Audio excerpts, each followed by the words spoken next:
Welcome to the A16z podcast. I'm Michael Copeland. We are sitting here in our somewhat cramped podcast room with Frank Chen, who runs our deal team, and Mike Paulus, who is on the deal team.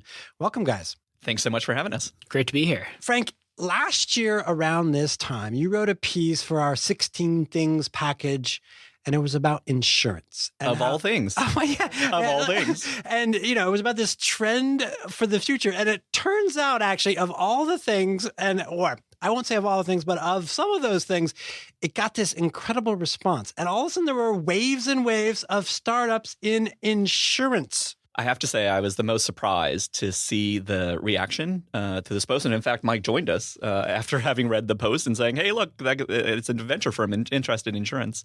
So insurance, look, I personally pay for insurance. I don't get excited about insurance, but what is going on? Why are there entrepreneurs and people like yourselves focused on what seems to be a fairly hidebound and, explainable, obvious kind of thing? Well, let me go back to the post and the original motivation, which is you're right. If you think about your relationship with an insurance company, I remember buying life insurance. I literally filled out forms in triplicate. After they wrote the policy, they sent me letters that I swear were generated by their mainframe application because it comes in one font and it's all caps.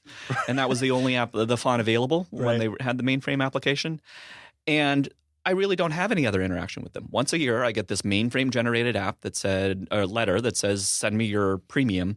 And so if you think about the opportunity to completely reinvent all of that, we can reinvent all of that with technology, with mobile first, with data. We can reinvent how they find me as a customer. We can invent the types of products that they sell me. We can rejigger the prices that I'm paying for those policies. We can reinvent how I change claims. So if you just think about it as a startup entrepreneur might think about it, which is let's change every single aspect of the relationship an insurance company has with their insured. Let's just do it. And I think that's a lot of it. I mean, we're used to at the front end seeing the Geico gecko, and so there's a marketing aspect to it. But I want to get deeper into what else can be changed and what the components of insurance are that, in our software eats the world way, can be attacked by software. I think the really interesting thing about insurance is it's the first big data problem. Really what an insurance carrier is trying to do is evaluate you as a risk. And traditionally it's been done based upon a lot of factors that don't evaluate you, but someone kind of like you. So what is your age? What is your zip code? These sorts of things. But with the explosion of data and with the explosion of this mobile phone that we always have with us, we can really say, who are you? What's your activity? What is your risk level? And it allows you to price someone in a way that's a lot more fair to them. You can help them actually prevent claims. And that's one really interesting thing about insurance companies is if they can use all this data to help my house not getting broken into or help me live longer, we're perfectly aligned there. So it's a really interesting opportunity both to better understand who you're insuring and better pricing and pricing in a more fair way, and then also helping make people's lives better. Why is it that the only interaction you have with your life insurance company is basically their demand for your annual premium, right? Because if I'm in their risk pool, we are perfectly aligned. I don't want to die. They don't want me to die, right? Nobody wants you to die. Nobody wants me to die, right? But the insurance company, of all the company relationships I have, they really don't want me to die, right? Because then they'd have to pay out a policy. And so why aren't they at the forefront of encouraging me to live a healthy lifestyle? Why aren't they sending me my jawbone? Of course they should be. Right. But it needs a change of thinking. And I think it's going to need startups to show the way of what insurance companies ought to do in their ongoing customer journey, as opposed to the existing companies doing it. So for many of the startups that come through here and that we talk about and think about, data is at the core of things. It would seem to me that one of the advantages that these incumbent insurance companies have is they have all the data, right? They had this historic, if you're some large insurance company, you've been doing it for decades, if not centuries, go back to insuring, clipper ships in England or whatever, Lloyd's of London. Yes. But is that advantage no longer such an advantage, or are startups and the way that they collect data able to sort of quickly catch up and also in some sense surpass? What are you seeing? I think the data that we're collecting today is very different. Things like your activity data from a mobile phone we've never had before. Things like cyber risk that have a very different profile in terms of what makes someone a good cyber risk. You can't look at that in the same way that you're trying to model out a catastrophe like a hurricane. So as we look forward, the types of data that you can get around individuals are very different. I would say the way to think about it is the data that insurance companies had will become less and less important over time as these new data streams get unlocked. Right. So the old insurance company asked me on paper in triplicate whether I had ever piloted a plane. Literally, this is one of the questions that you ask when you get life insurance. My phone knows exactly when I'm going to get on a plane, right? And so why isn't that data being reflected back into the policies in real time? In fact, why shouldn't it, like when I book that private plane trip, why shouldn't the offer for hey, do you want to buy one-time life insurance for you piloting this plane or you getting on this private plane? Of course it should, right? But insurance companies don't think that way because historically they haven't been able to get that data. Therefore, you can't generate the right price for that policy and you can't get it in front of the customer. And now all of that has changed. Like you have the opportunity at the point where you get into a taxi cab or you start your Lyft driving experience or you get on a plane, all of those could be insurable events. So Mike and Frank, you just mentioned sort of a new kind of insurance. And Mike, you mentioned cyber risk. What are the new categories of insurance that you're seeing that are emerging because of our behavior, because of the services that we're all using, and because of the way we're honestly just able to do more? I think the sharing economy has been massive. So Uber and Lyft and the whole on-demand world have really transformed and blurred this line between the commercial and personal driving worlds. And there's a huge opportunity there. Same with your house. The typical homeowner's policy never thought that you'd be on Airbnb and be renting out your house and then also be a consumer, be in another city and using Airbnb and hoping that you have property protection and things like that. So the sharing economy has really been tremendous. And then also things like drones. More men bought drones than iWatches for Christmas, and it's really unknown. What does it look like when the drone crashes into the neighbor? Right. New things like Bitcoin. It's fascinating. Something like 1/3 of every Bitcoin ever mined is now lost. But with some very common sense protective measures, it can be a very secure asset. So how does something like Bitcoin get insured? But there's a lot of folks out there that have wallets that want to make sure that they have good insurance. Are you seeing any patterns? I mean, Airbnb is an interesting example because they're the ones who decided to sort of insure everyone, or at least the hosts, right? And the guests too, I guess, to a certain extent. And so I, as an Airbnb customer, I don't have to worry. But are you seeing the kind of responsibility shifting because of any of these new trends? Yeah. So if you're an Airbnb host and your house gets trashed, right, then Airbnb is ensuring that the losses associated with that, right? So that's not something that your traditional homeowner's insurance did. It's part of the price of doing a transaction with Airbnb, right? So existing products like home insurance are getting sort of modified for these new sharing economies. And then we have entirely new insurance products, right? So cyber insurance is basically for retailers who are afraid of getting hacked because they're reading the stories of everybody else getting hacked. And they're looking at the costs associated with cleaning up, offering everybody identity insurance. Those are real costs to the business, not to mention the lost sales from people who no longer trust your online site. And so this is going to be one of the fastest growing categories of an entirely new type of insurance, which is I will insure you against cyber losses. Right. And I can imagine the pricing and the risk assessment it must be hard to fathom, honestly. Absolutely. And so we're seeing startups trying to fill that void, which is let me bring tools and data to this process so that people can write these policies intelligently. Because you're right. How much will the policy cover? How much will the losses actually be? I like to joke that, I get notifications all the time from the places that I've shopped saying, oops, we lost your data. Here's your free year of identity insurance. Right. And I think I'm going to get identity insurance for the rest of my life, 1 year at a time, one hack at a time, right?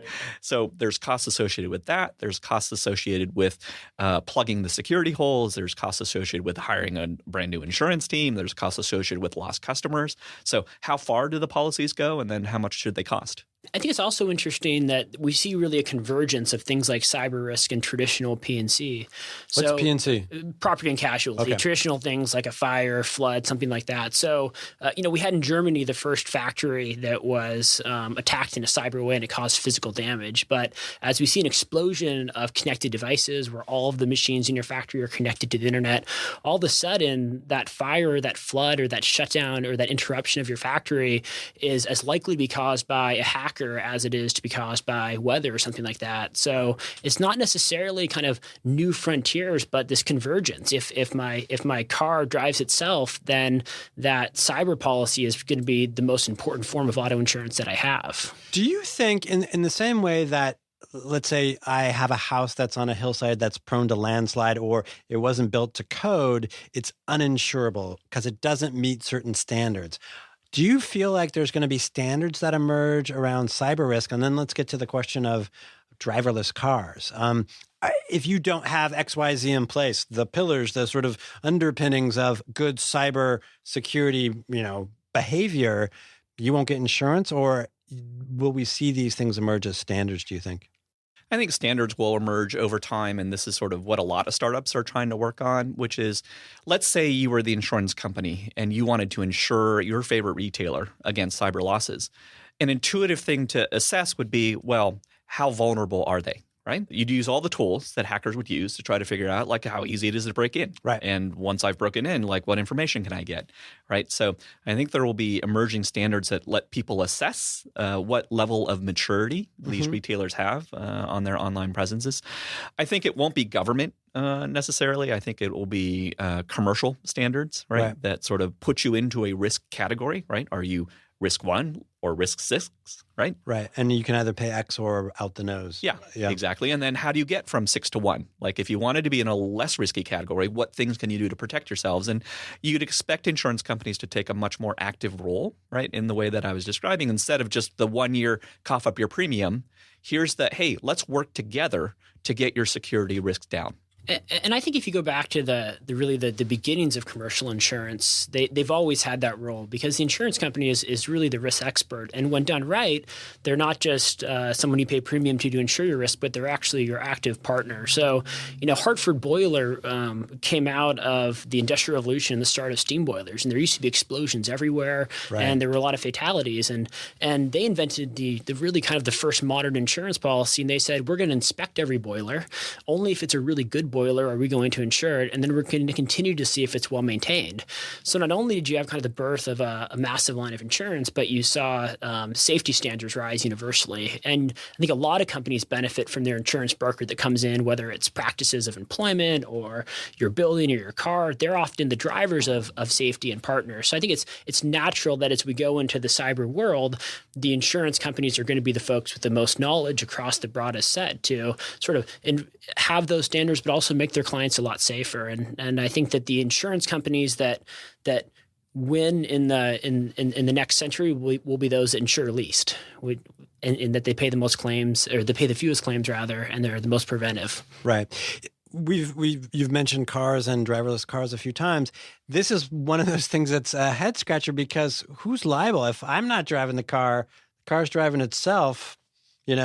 Who's the professional driver here? It's not me. That's exactly right. I think I was looking at this New Yorker style comic, and I don't know if it was actually New Yorker or not, but it's a police car with another car that's been pulled over. And the caption reads, did your car know why my car pulled it over?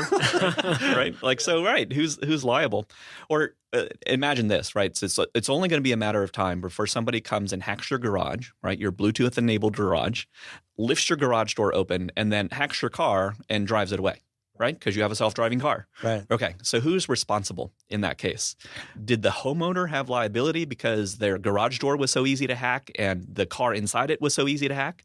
Right? Is it the car manufacturer who's liable because, wow, like that was just a easy security hole that you didn't plug when you manufactured the car? So all these questions will get, sort of actively decided as people write these policies, as people pay for these policies, and as the regulatory framework, the regulatory bodies get involved. So it's going to be fascinating to watch. And I would say the early trend has been towards a policy for the manufacturer of the car.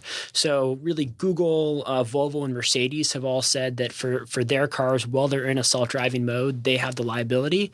And then services like Lyft and Uber, which will likely be the first delivery mechanism for the mass market for self-driving cars, they're also covering that liability while they're in use. So I think that it's more likely going to be the service provider or the manufacturer. Which begs the question then, this is what's interesting about car ownership, et cetera. If, it might become incredibly expensive to actually be your own driver. If the rest of the world is able to be insured because they're not driving their own cars, I want to drive a car. It's probably going to, in the future at least, maybe cost me a fair bit. Yeah, and why shouldn't it? If we're humans and we make mistakes and we're reckless drivers, maybe as a social good, I should save money, which is the other way of looking at it. If I let a much safer computer drive me around. So where are we going to see our insurance kind of experience change first? What's going to grab people? Is it going to be in the marketing and sort of the front end that all of a sudden we're going to get new options? How do you see this playing out for your average consumer? Yeah. So I think what you'll see insurance companies that deliver dramatically better customer experiences. So how you were able to compare prices, how you were to make sure it was apples to apples. So that will change. I think you'll see dramatic improvements in the way insurance companies do customer service, which is submitting claims with iPhones, taking pictures, right? We'll get much more mainstream. And then consumers will see new types of insurance products, right? So they'll get their existing products reinvented, hopefully improved. And then they'll see the new products that they hadn't thought about. My self-driving car insurance policy, my protect me against hacking my garage door opening. And hopefully there's a lot of things that consumers experience but don't necessarily see. So for example, if I can use big data to more easily identify who's trying to defraud me as an insurer, it means for everyone else there's a much better claims process. Or when I'm buying insurance on my phone, it doesn't ask me any questions that it should already know because it's smart. So just those, hopefully those experiences that you have that are technologically enabled that are delightful in their cleverness or their simplicity.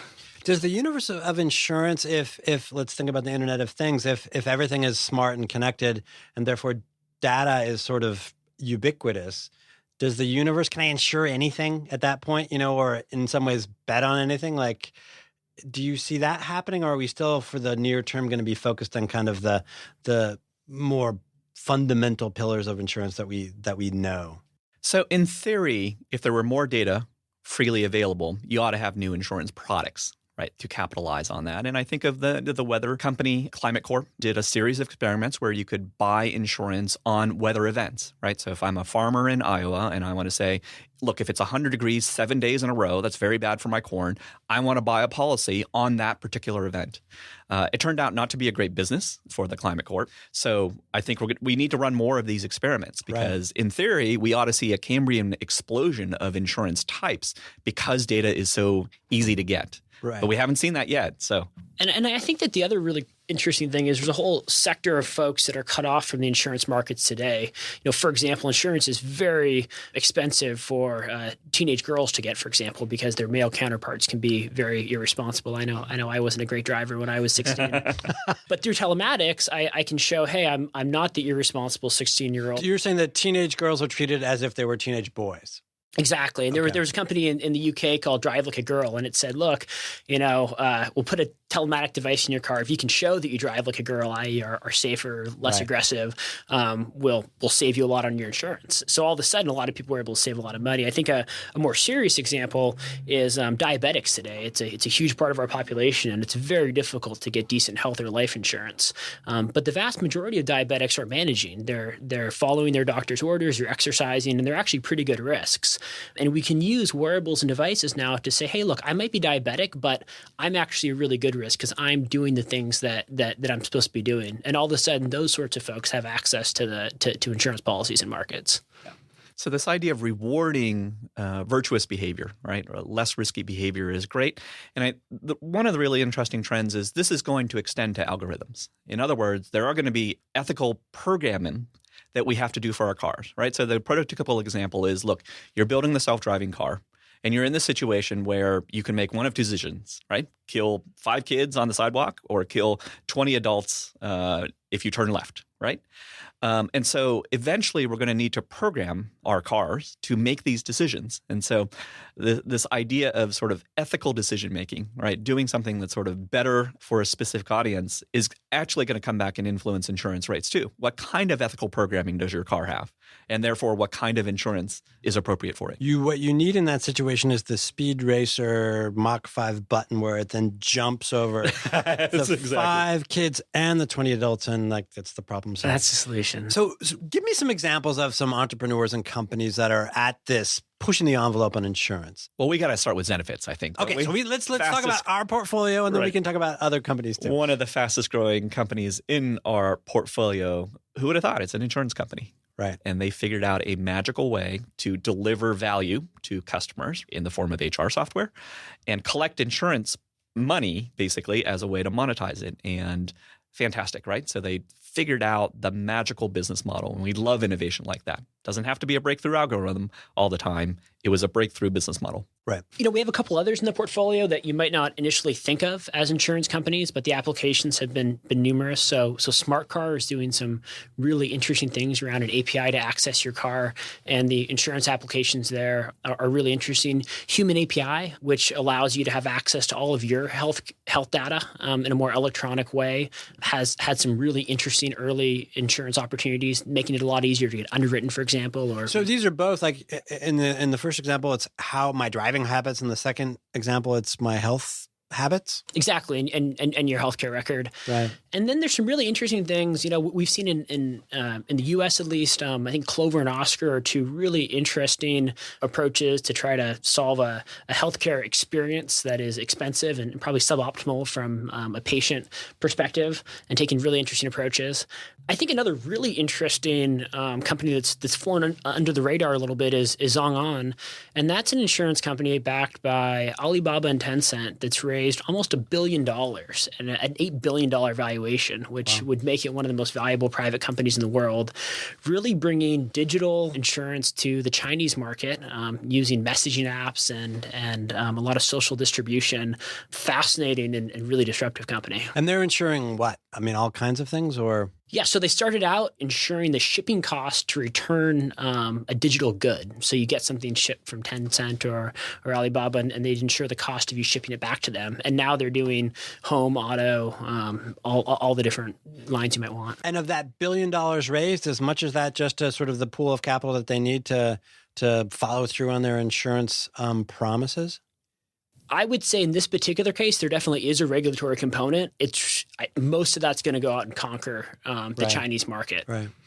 And I think it's one of the best examples. People are always wondering when the Amazon or the Google or the really big tech players in the U.S. are going to make their real splash. And I think this is a really intriguing example in China where it's happening. In the insurance game. Yeah, because what you need is money, and then you need to be able to market to people, and then you need to be able to underwrite risk the right way, but there's nothing, I guess, proprietary about those things. Exactly.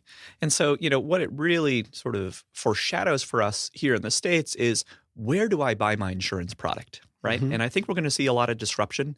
Today, traditionally, I'd buy it from a broker who's highly trained and incented and, in fact, makes a ton of commissions when they sell me insurance products. Why aren't I buying more insurance products at Costco or Amazon or through Facebook Messenger? And so, that will come. Right. Do I buy it from Google, or do I sort of rent it every time I take a ride or have an experience? Yeah, that's exactly right. So maybe we unbundle the insurance products, right? They become more event-driven rather than I cover your entire life. Or the other way to do it is basically the insurance product flexes as my life changes. right? Which is the way life insurance is sold today is basically you figure out like how much money will you need? Like if you die, your kids need to go to college and so on. And they're like, let's add up all those numbers and multiply by some safety factor and you buy that policy. But the reality is your needs change over time as you make money and save it and your kids get older and maybe you get your kids through college. And so how about a life insurance product that automatically adjusts based on your life situations because they're already talking to your bank and they know your life situation. Right. That would be awesome, I have to say. Well, this is fascinating. I have to say, I've never been so interested in insurance in my life. Mission accomplished. Frank, Mike, thank you guys so much. And as this continues, and it will, we'll be talking about it more. Fantastic. Great. Thanks so much.